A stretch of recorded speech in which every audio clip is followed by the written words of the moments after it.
And now for a reading of Bram Stoker's Dracula. It was the dead of night. Jonathan Harker sat bolt upright in bed and screamed, "Oh no!"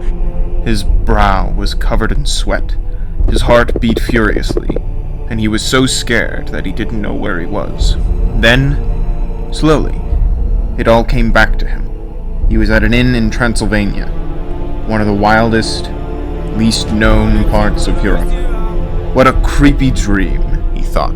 Those horrible wolves, and that huge bat which wrapped its wings around me. Next morning, he received a letter. My dear friend, welcome to Transylvania. I am particularly looking forward to meeting you in the flesh. I have arranged for you to travel by the afternoon stagecoach to the Borgo Pass, where my carriage will bring you to my castle, Count Dracula. As Jonathan was getting ready to leave, the landlady surprised him by coming to his room. So we finally meet. Tonight, whispered the old lady, all the evil in the world will be let loose. You will be at the mercy of forces you never dreamed existed. You must not go. Did you have nightmares as well? Jonathan joked. The old lady was moaning and gasping in horror, making him regret being so flippant. So when she held out in her hand a chain with a cross on it, he looked at her solemnly.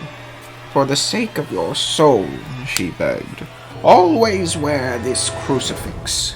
When the other passengers on the stagecoach found out where Jonathan was going, they stared at him in astonishment.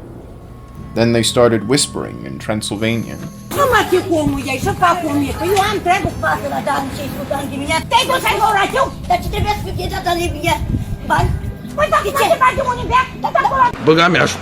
Even though the roads were rough, winding, and dangerous, the driver seemed to be in a frantic hurry. Jonathan watched the countryside flash past, a landscape of steep hills, green forests, and sudden spectacular views of craggy mountains.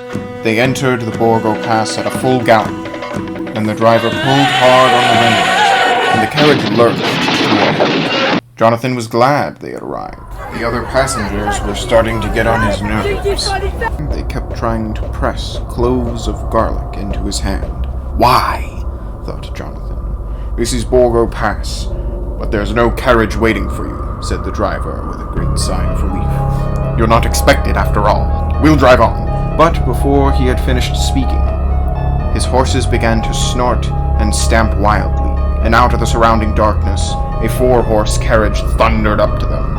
When they saw the tall, dark driver, his face was obscured by a long brown beard and a large black hat, but nothing could obscure the fact that his eyes flashed red in the blackness of the night, his voice harsh and malevolent.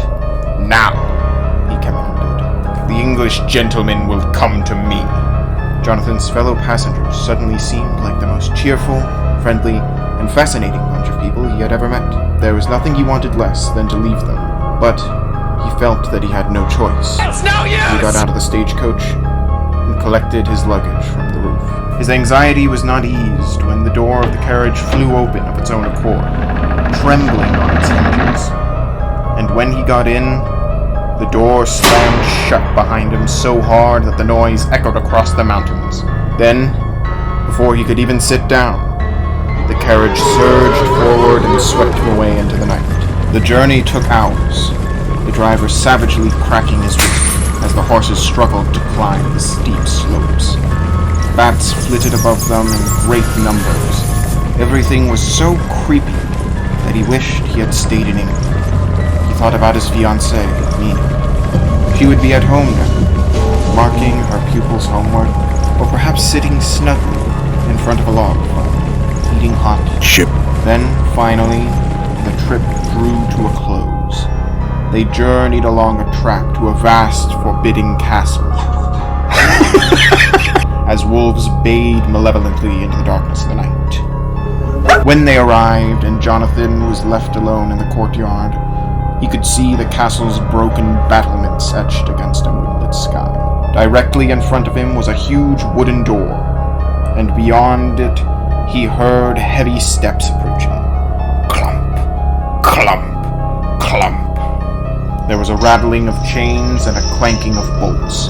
Then, very slowly, the old door creaked open. A tall old man was standing in the doorway, dressed from head to foot in black. He had a sneering mouth with two sharp white teeth protruding over his lips. I bid you welcome, he said, and then almost eagerly, "Won't you come inside?" Jonathan winced when he shook hands with him. The old man's grip was like a steel trap, and his hand was cold as ice, like the hand of a dead man. And there was something else very curious about it.